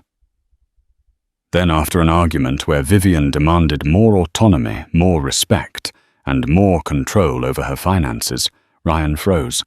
He had promised her a partnership, yet the more money she commanded, the further she drifted from him. When he questioned her about her legal associates, she deflected. When he pressed her on specifics, she insisted she couldn't divulge details due to client confidentiality. The final straw came when Ryan discovered legal documents discussing an exit plan and financial partition words that conjured images of divorce and monstrous settlements. Consumed by fear and under the steady drumbeat of Harvey's warnings, Ryan signed a set of orders placing house security on alert. Later that day, he told them to bar Vivian until further notice. It was a momentary panic, something he assumed would blow over once they cleared the air. But it escalated into the spectacle that left her standing alone in the driveway, suitcase at hand, banished from her own home. In the aftermath, Ryan's heart lurched with guilt. As he paced the penthouse study, he remembered seeing the pregnancy test, hearing her breathless excitement at the news. What had he done? He had turned into the one thing he swore never to be his father's loyal disciple. Vivian refused to let despair consume her. That same night, after turning away from the mansion, she checked into a discreet boutique hotel in Midtown. Once inside her modest suite, she sank onto the bed, tears finally breaching the dam she'd built up. She was frightened, betrayed, but also resolute. She gently placed her hand on her belly and whispered to the child, "I'll protect you. I promise." Seconds later, her phone rang. It was Cynthia. I heard Cynthia said voice tight with concern. "Rumors are swirling already, Viv. Are you all right?" Vivian inhaled, trying to steady herself. "I'll be fine. I just need some rest. Then we move forward." "Have you spoken to Ms. Alderman?" "Yes," Cynthia replied. "She's excited. With your endorsement, her biotech venture is ready to go public. This will be massive. Every major investor is on board." Vivian pulled up the ultrasound photo again, the flicker of determination returning to her eyes. "Then let's finalize it. No more waiting. My child's future depends on me building something indestructible. Let's show them what we're made of." That night, a clandestine meeting took place over encrypted video calls. Vivian, Cynthia, and a handful of female entrepreneurs convened.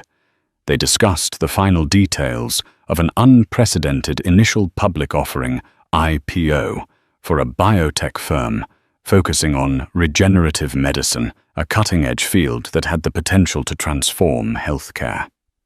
The founder, Dr. Naomi Alderman, was a Nobel Prize-nominated researcher. She'd developed a groundbreaking therapy that could expedite tissue regeneration in burn victims, among other applications. Major pharmaceutical giants were sniffing around to either buy out her research or crush her. But with Vivian's legal acumen and Cynthia's finance wizardry, they had crafted a strategy for Dr. Alderman to go public independently and secure funds for large-scale clinical trials. For months, the group had worked in secret, fearful that if the Stockbridges caught wind of it, they might stifle the project or overshadow the credit. Vivian was critical to bridging Dr. Alderman's science with the right corporate structure, especially in a ruthless market environment. Tonight, they set the final puzzle pieces in place. By dawn, the biotech firm Alderman Innovations would unveil its upcoming IPO on the New York Stock Exchange. Unknown to Ryan, the hush-hush documents he glimpsed were tied not to a divorce or scheme, but to a groundbreaking business venture. Exit plan referred to strategic approaches for the company's key stakeholders. Financial partition referred to how the founder's equity would be divided in the event of further expansions. It was a typical legal procedure, but from Ryan's vantage, it looked like the blueprint of a cunning gold digger. Unbeknownst to him, it was the blueprint of something that would rock Wall Street. That same night, while Vivian was barred from her home, she signed the final documents. In the quiet hum of her hotel room, with an unwavering heart, she placed her electronic signature on a digital contract that would forever alter the financial landscape and her destiny. Morning arrived with a whirlwind in Manhattan. Major financial news platforms, Bloomberg, CNBC, the Wall Street Journal buzzed with an unexpected announcement. Alderman Innovations, a previously under-the-radar biotech firm, had scheduled its IPO. Even more shocking was the reveal that Vivian Stockbridge, wife to one of the richest financiers in the city, was a principal investor and legal architect behind the company. Wall Street had been accustomed to seeing the Stockbridge name headlining major deals, but never this way. Typically, it was Ryan or Harvey unveiling new acquisitions. Now the name Vivian Stockbridge was splashed across financial bulletins, praising her as a champion of female-led innovation. The story was irresistible.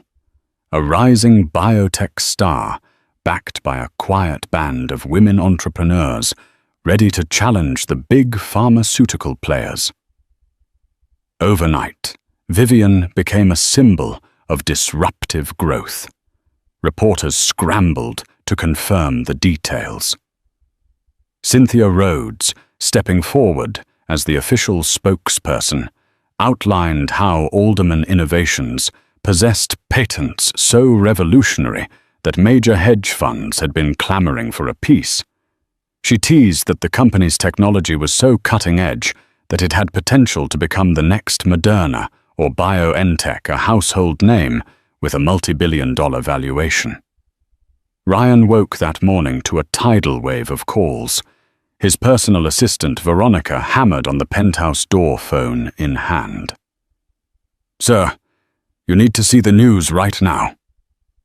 Bleary-eyed Ryan flicked on a financial channel and nearly dropped his coffee mug. The anchor was discussing the upcoming IPO, emphasizing Vivian Stockbridge's critical role and praising her business genius in forging an alliance of top-flight investors. His mind spun in circles. So that's what she's been doing. A surge of conflicting emotions hit him relief that she wasn't scheming to divorce him for a payout fury, that she'd hidden such a monumental project from him, and oddly a flicker of pride that the woman he loved had orchestrated something so impressive. Yet overshadowing it all was the realization that the entire city now viewed her as a rising financial star in her own right, one who apparently needed no help from the Stockbridge empire. Harvey, on the other hand, was livid. He stormed into Ryan's penthouse, ignoring the doorman's protests.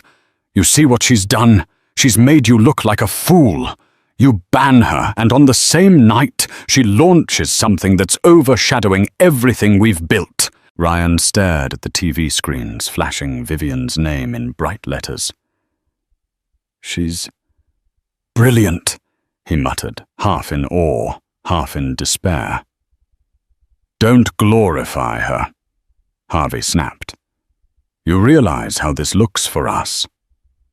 Our investors will question our unity. They'll think the Stockbridge brand is fracturing, that we can't even manage our own household." "And maybe we can't," Ryan admitted. Voice hollow. "This is all my fault." At that, Harvey's brow furrowed. The old man had never seen his son so defeated.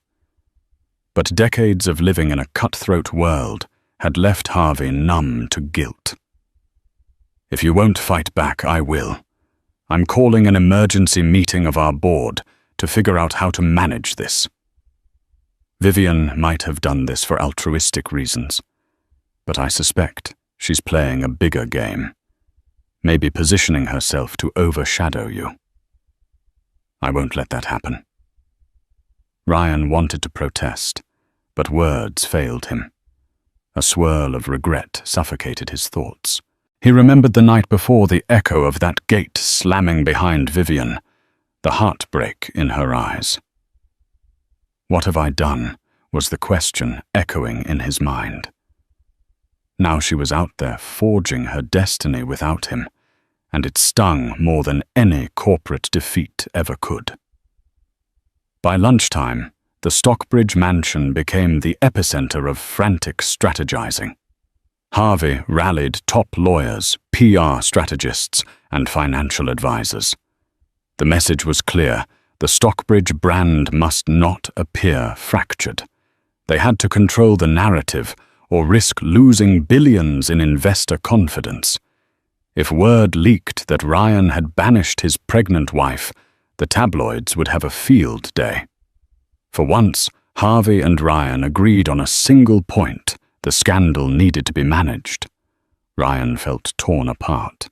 He hated the idea of attacking Vivian or discrediting her, yet the family's public relations gurus insisted on a statement that recast Vivian as a supportive partner in the family empire, someone acting with the full blessing of her husband.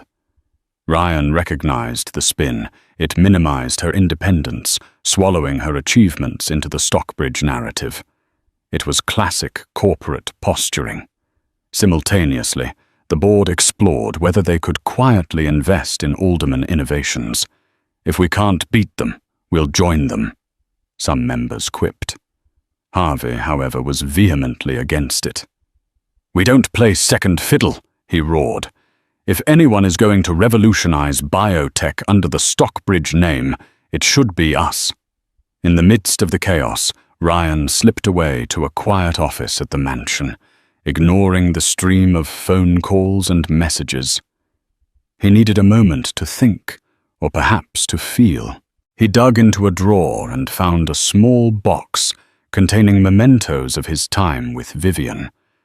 Their wedding photos in Italy, the pressed flower she'd given him on their first date. A letter she wrote promising to stand by him, no matter how wild the storms. Staring at her handwriting, a wave of sorrow engulfed him. He recalled all the times she'd tried to speak to him about her ambitions, her desire to do something meaningful beyond being Mrs. Stockbridge. He'd nodded politely, but never fully grasped how passionate she was. Rather than show interest, he'd let his father's suspicions drown out her voice. Now she had soared on her own under the city's spotlight. And I'm here, rummaging through old memories, he thought bitterly. She deserved better than me. His phone vibrated. A message from an unknown number. Ryan, if you care about your wife, let her tell her story. Don't twist the narrative. This is Cynthia Rhodes. Let her be who she is. Ryan's hands trembled. He remembered Cynthia, the friend and investment advisor. When they were first introduced, he found her to be sharp and unyielding, someone who rarely bent to intimidation. He couldn't help but feel an odd sense of gratitude that Vivian had such a friend, someone who would stand up for her in a moment like this. Ryan typed a reply but hesitated. He realized he had nothing to say that could undo the damage. Another wave of shame rolled over him. With a resigned sigh, he rose from the chair, bracing himself to face the board, the father he once idolized, and the unstoppable wave of consequences he had set in motion. Outside the grand doors of the Stockbridge estate, a swarm of paparazzi had gathered, jostling for any photo, any comment. Rumors were exploding on social media, #Vivian. Stockbridge was trending on Twitter, with users speculating about a secret power couple clash. Some alleged that she was divorcing Ryan. Others claimed the entire biotech IPO was part of a grand plan to overshadow her husband's empire. Conspiracy theories blossomed like weeds in a neglected garden. Inside the PR war room, phones buzzed ceaselessly. In times past, the Stockbridges would release a simple, measured statement, and the world would accept it. But this was different. Vivian had become a sensation in her own right, apart from the Stockbridge name. Finally, they drafted a formal press release. It read, "The Stockbridge family fully supports the innovative endeavors of Alderman Innovations and applauds Vivian Stockbridge for her dedication to groundbreaking technologies. We look forward to exploring potential synergies with our family foundation and congratulate her for bringing vital solutions to global markets." Harvey bristled reading it. It sounded too conciliatory for his liking. But legal counsel insisted that attacking Vivian would backfire. The statement was released by mid-afternoon, leading to a flurry of headlines. Stockbridge congratulates wife's venture. Family stays united in face of IPO. Surprise. Behind the scenes, speculation raged about the real story. Was this truly a sign of support or a desperate bid for damage control? Meanwhile, a few blocks away, Vivian stepped out of a black SUV at the headquarters of Alderman Innovations. Cameras flashed, reporters shouted questions. She wore a simple navy maternity dress, a calm smile on her face, her hair pulled back in a low chignon. She exuded poise, even as her heart pounded with anxiety. Standing next to her was Dr. Naomi Alderman, the brilliant scientist, and Cynthia, who discreetly guided them through the press chaos. One journalist yelled, "Mrs. Stockbridge, does your husband endorse this IPO, or is there conflict in the marriage?" Another asked, "Are you still living at the Stockbridge mansion?" Vivian paused, her hand drifting protectively over her belly. She cleared her throat and spoke. "I'm here today to celebrate Alderman Innovations and the transformative research Dr. Alderman has pioneered. We have every intention of bringing life-saving technologies to patients worldwide. I hope everyone will focus on the science and the future rather than my personal matters. Still, the questions rained down, some about Ryan, some about her pregnancy. Vivian held her composure, offering carefully worded responses that neither confirmed nor denied any rumors. Within minutes, security ushered her into the building. Inside, staff members broke into spontaneous applause, buoyed by the news coverage and the historic wave of enthusiasm for their upcoming launch. For the first time, Vivian felt what true partnership and respect could be like, unfiltered by cynicism, not overshadowed by a controlling father-in-law or suspicious husband. For a fleeting moment, it seemed like nothing could touch Alderman Innovations. The media lauded their live demonstration as a biotech triumph. News outlets replayed clips of synthetic tissue healing before stunned regulators. Vivian's speech was quoted across finance blogs and academic journals alike. Phrases like pregnant disruptor and the woman who shook Wall Street flooded social media. Investors flooded Cynthia's inbox. Analysts scrambled to re-evaluate projections. But in the volatile world of high finance, triumph can be terrifyingly fragile. Less than 48 hours later, news broke of a sweeping European Union regulation overhaul targeting clinical biotech firms. The changes were abrupt and strict, more documentation, longer trial requirements, and slower approval pipelines. The ripple effect was immediate. Global biotech stocks began to tumble. Pre-IPO valuations for even established players saw sudden drops, and Alderman Innovations, despite its momentum, was no exception. Inside their modest headquarters, the atmosphere shifted from electric to tense. Phones rang non-stop. Partners who were previously enthusiastic began pulling back, suddenly cautious. Potential investors who had just stood applauding in their demonstration hall now requested meetings to reassess terms. Venture firms who had verbally pledged millions hesitated. No contracts had been signed yet. Vivian sat at the edge of the long glass conference table, her hand resting instinctively on her stomach. The glow from the market ticker outside cast flickering shadows on her face. She wasn't panicked yet, but she could feel the momentum stalling. Cynthia entered, a tablet in hand, and tension in her jaw. We've had 4 major funds pause negotiations.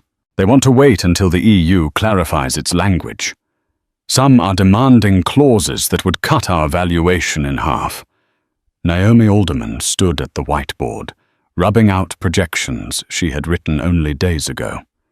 This regulation isn't even relevant to our first 2 markets, but the psychology of it, these investors smell weakness. Vivian nodded slowly. Fear spreads faster than facts. She looked around the room at the circle of women who had fought for months to build something revolutionary. This wasn't just about money. It was about momentum, about making the market believe in them. And right now, doubt was seeping in like water through a cracked foundation.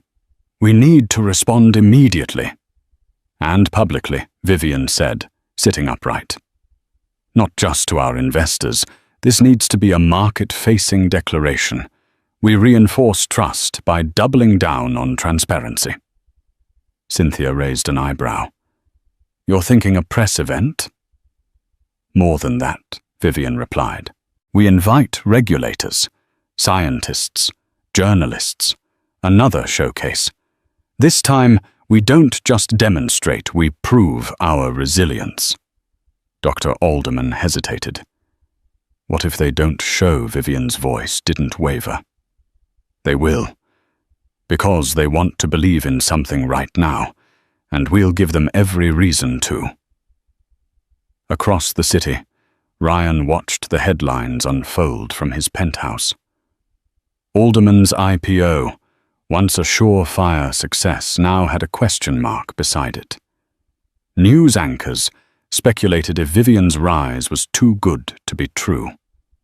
He hated that, not because it reflected poorly on him, but because he knew how hard she had worked for this. He had witnessed the layers of sacrifice, the sleepless nights, the boardroom meetings she took with swollen ankles, the quiet heartbreak she endured without ever letting it derail her mission. He knew this wasn't about headlines for her, it was about legacy. And now the world was trying to shake her foundation. He paced, torn. He still had connections, ones that could help. Over the years, he'd built quiet but influential relationships with biotech regulators in DC and Europe. One call could cut through red tape. One email could bring credibility back into Vivian's corner. But would she want his help? Ryan looked down at a message on his phone. It was from one of those old regulatory contacts. "Is Alderman's science real? Should we bother attending this second event?" Ryan stared at the screen. Then he replied, "Yes, it's real, and so is she." He didn't sign his name. He didn't need to. That night he made 6 discreet calls, to allies, to former colleagues, to quiet, powerful people who owed him favors, not as a Stockbridge heir, not as an investor, but as a man trying to undo a fracture he had caused. He didn't tell Vivian. He didn't want credit. He only wanted the world to see what he had seen too late, a woman who wouldn't fold under pressure, a woman who didn't just belong in the arena, she commanded it. Back at Alderman's office, Vivian watched the sun dip below the skyline. She had just finished rewriting her pitch for the second demonstration. Every word had been sharpened, every claim backed by citations, every number verified. Her back ached, her feet were swollen, but her resolve unshakable. She pressed a hand to her belly and whispered, "They won't stop us. Not now, not ever. Because this wasn't just about a company anymore. This was about proving that strength doesn't always roar.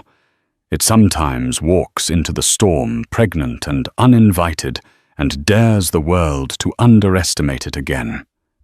The day of the live demonstration had arrived, and with it came a current of anticipation that swept across Manhattan like a brewing storm. The conference center in the heart of the financial district had been transformed into a gleaming stage for alderman innovations. A biotech firm no one had heard of 6 months ago, now hailed as the future of regenerative medicine. Inside the venue, the air crackled with energy. Investors, scientists, government regulators, and media figures packed into the auditorium. Each guest had received a personalized invitation, Cynthia's way of signaling exclusivity. And it worked. Even skeptics known for publicly dismissing small biotech startups had shown up in tailored suits with guarded curiosity. Behind the stage, Vivian sat in the green room, nerves gnawing at her. At nearly 7 months pregnant, the weight of both her child and the moment settled heavily on her body. Her hands rested on her belly, steadying herself. Her face was pale, but composed, her lips rehearsing the words of her speech for the 100th time. She had walked through betrayal, exile, and humiliation. Now all eyes would be on whether she could deliver not just hope, but proof. Cynthia peeked through the curtain and turned to Vivian. "The room's full. We've got reps from the FDA, the World Health Organization, Goldman Sachs, even a few delegates from the European Medical Council." Vivian forced a tight smile. "Good. Let them see us. Let them see this." "And your husband?" Cynthia asked softly. Vivian hesitated. "He's not invited. But I wouldn't be surprised if he found his way in." Cynthia nodded. "Just remember, Viv, you earned this stage. every second of it. With that, the two women walked toward the wings of the stage. The lights dimmed. A hush fell. Cynthia stepped forward to open the event. "Ladies and gentlemen," she said, her voice calm and commanding, "welcome to the beginning of a new era in regenerative medicine. Today we don't ask for your belief, we show you why it's deserved." Applause rippled through the room. Then came Dr. Naomi Alderman, flanked by two lab technicians. She dived into the science, her tone passionate but precise. She spoke of damaged tissue immune responses and the body's ability to heal if only science could catch up. Behind her, a giant screen lit up with footage from clinical trials. Then came the live demonstration. Technicians rolled out a sterile glass unit containing synthetic muscle tissue. In real time, Alderman's team applied a sample of their regenerative therapy. As a high-resolution camera zoomed in, the crowd watched the cells begin to fuse, accelerated healing taking place before their eyes. A stunned silence followed. Then gasps, then murmurs. One of the regulators stood up to get a closer look. After several minutes, Alderman stepped back and said simply, "This is not a simulation. It's a live demonstration of our technology already undergoing human trials." The room erupted in applause. When it finally died down, Cynthia introduced the next speaker, Vivian Stockbridge, lead legal architect and strategic advisor to Alderman Innovations. Vivian stepped into the spotlight. Gone was the nervous woman from the green room. Here stood someone radiant with quiet authority. She began slowly grounding her audience in the realities of startup financing and regulatory pressure, then pivoted to the broader picture. This technology, she said, doesn't just represent a breakthrough in medicine. It represents a shift in how innovation can thrive when built on collaboration, equity, and ethical leadership. The Alderman team is ready for market scaling, protected by 6 global patents and backed by diverse private funding. We are not here to sell a fantasy. We are here to lead a transformation. She paused, letting the words settle. I was told I didn't belong in boardrooms, that I didn't understand the game, that my voice didn't matter unless it echoed a legacy name. But today, I'm not asking for permission. Today, I'm part of something that speaks for itself. The crowd rose to their feet. A standing ovation rang out, echoing across the conference center. From the side of the room, hidden just beyond the spotlight, Ryan Stockbridge watched with awe.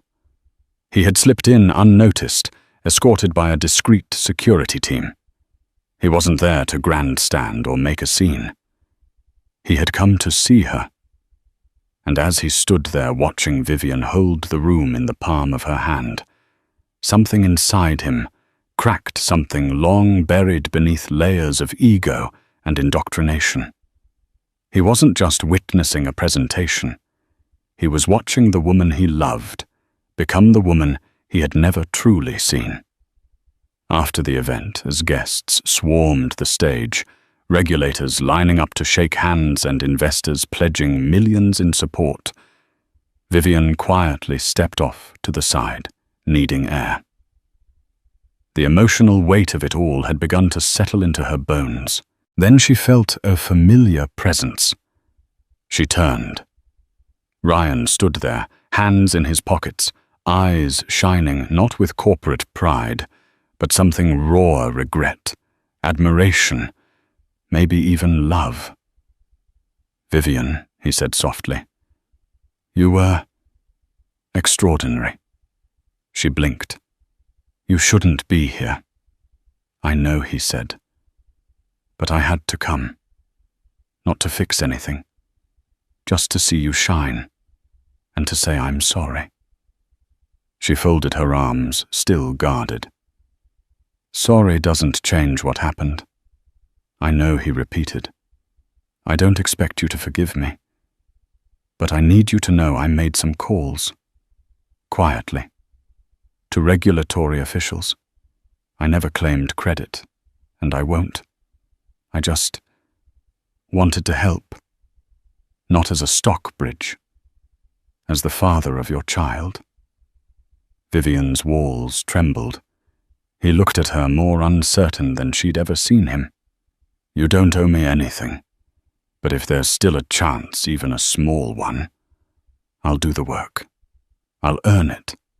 Not with words, with actions." She stared at him for a long moment, the hum of voices fading behind her. "This isn't about you anymore.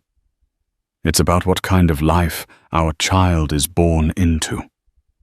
And if you want to be part of that, it has to be on my terms. No shadows, no doubts." "I'll follow your lead," he said, voice steady. "Just give me the chance." Vivian didn't answer, not with words. Instead, she reached out and took his hand. It wasn't a promise of reconciliation, but it was something, a beginning. And as the stock ticker continued to climb on the building screens outside the world, began to see what she had always known deep down. She didn't need the Stockbridge name to rise. But it was time the Stockbridges learned what it meant to stand beside someone who could soar. The days after the demonstration moved with a surreal velocity. Alderman Innovations was no longer just a promising name in biotech. It was now the center of every conversation on Wall Street. Pre-IPO valuations had doubled. Financial publications hailed the demonstration as one of the most impressive in a decade. The woman who had once been known only as Mrs. Stockbridge was now hailed as the visionary leading a movement. Vivian tried to keep herself grounded in the work. She emphasized team achievements, highlighting Dr. Alderman's breakthrough research and Cynthia's relentless financial coordination. But the headlines refused to let her blend into the background. The media had crowned her with a new title, the pregnant powerhouse of Wall Street. Back at the Stockbridge estate, Harvey fumed. The success of Alderman Innovations wasn't just unexpected, it was infuriating. He had banked on her failure, even encouraged Ryan to exile her based on a toxic cocktail of suspicion and control. And now Vivian was outshining every recent Stockbridge initiative. Investors were whispering. Board members were asking questions. "She's humiliating us," Harvey roared during a tense meeting. "I built this empire from the ground up, and now my own daughter-in-law, my disgrace of a daughter-in-law, is stealing the spotlight." Ryan sat quietly at the far end of the room. He'd been quiet a lot lately, watching, thinking, unraveling the lies he had once mistaken for protection. Harvey's voice thundered again, demanding action. "Do something, Ryan. Release a statement. Publicly distance the Stockbridge name. Make it clear she doesn't speak for this family." But something in Ryan broke. "No," he said, his voice low but firm. Harvey blinked. "What did you just say?" "I said no," Ryan repeated, rising from his chair. "Vivian hasn't humiliated us. She's simply shown what she's capable of. Something I should have recognized long before you poisoned my view of her." Harvey's face turned a shade redder. "You think you can defend her and survive in this business? You'll regret crossing me. You're nothing without my name." Ryan let out a slow breath. "Maybe, but I'm done being your puppet." He crossed the room, grabbed his jacket, and paused at the doorway. "I chose wrong once, Dad. I won't make that mistake again. I banished my wife because of your paranoia. I broke her trust because I let you define what loyalty meant. But now I choose her. I choose my child. And I choose a future that doesn't revolve around fear." Then he walked out, leaving behind not just the room, but a legacy of control that had stifled him for too long. For the first time in his adult life, Ryan Stockbridge made a decision, not as a son of an emperor, but as a man trying to repair what he had shattered. The morning dawned bright and golden over the skyline of Manhattan, casting a warm glow over Wall Street. For most, it was just another trading day. But for Vivian Stockbridge, it marked the beginning of something far greater: vindication, rebirth, and power reclaimed. Outside the New York Stock Exchange, a buzz of anticipation filled the air. Crowds gathered as camera crews jockeyed for position. News anchors rehearsed their scripts, and a banner unfurled across the facade of the building: Alderman Innovations IPO, pioneering the future of regenerative medicine. Among the figures arriving through the grand columns of the exchange, Vivian moved with a composed grace. Dressed in a tailored, deep emerald maternity gown that draped elegantly over her baby bump, she exuded poise and calm. Her hands rested lightly on her belly, both protective and proud. At 7 months pregnant, she looked radiant, and for the first time in weeks, she felt truly at peace. Inside, the atmosphere was electric. Reporters snapped photos. Tech analysts whispered in corners. A large LED screen above the trading floor displayed the opening price of Alderman Innovations stock. On stage stood Dr. Naomi Alderman, radiant with nervous energy, and Cynthia Rhodes, flanked by a boardroom of women who had spent months grinding in secret for this very moment. Vivian stood beside them quietly, soaking it all in.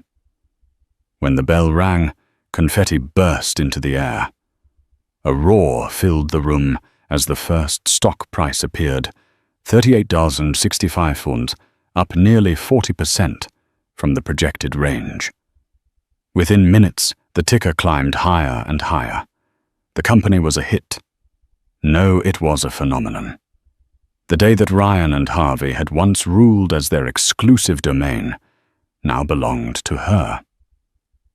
Financial analysts were already scrambling to update projections. Some compared Alderman Innovations to the early days of Moderna. Others called it the dawn of a new biotech frontier. But none of the headlines mattered more to Vivian than the one flashing across Times Square: Vivian Stockbridge co-leads biotech breakout Wall Street's wahoo powerhouse. In the swirl of celebration, Vivian noticed a familiar figure lingering in the back, partially hidden near the edge of the trading floor. Ryan. Their eyes met. He looked humbled. Smaller than she remembered, not in stature, but in presence. His tailored suit couldn't mask the regret etched into his face. Slowly, cautiously, she made her way to him. "Didn't expect to see you here," she said softly. "I had to come," he replied. "To see you. To see this. What you've built. I don't expect you to forget what I did, or forgive it. But I needed to tell you, Vivian. I am so proud of you."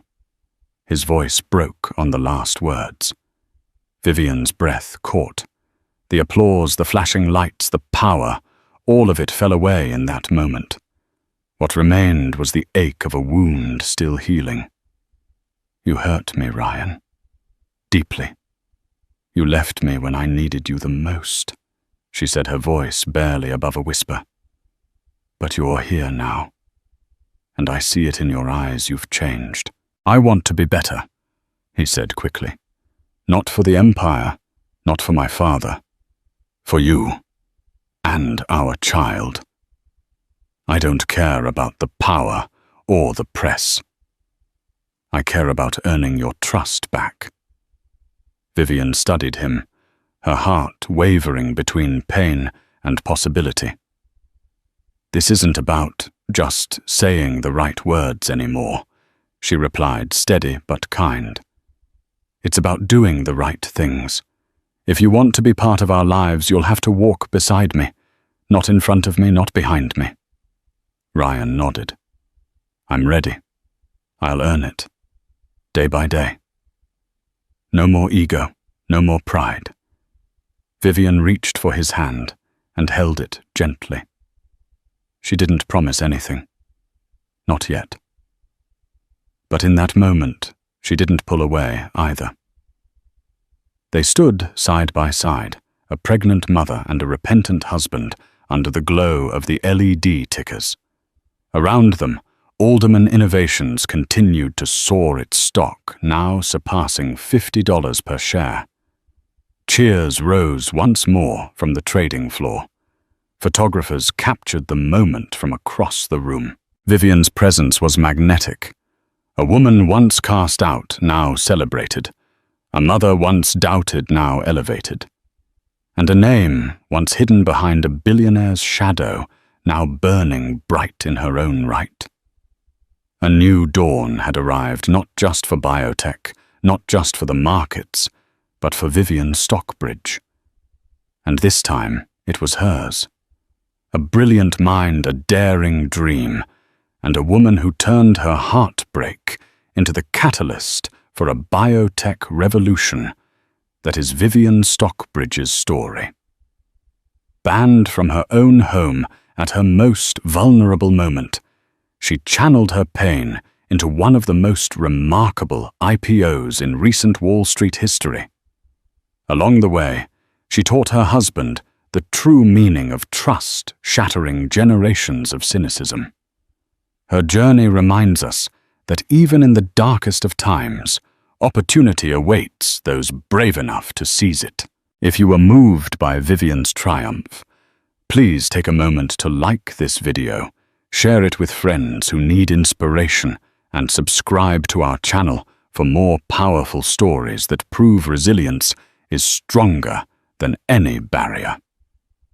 By joining our community, you help spread messages of hope and empowerment around the globe. Together, let's celebrate stories that spark change.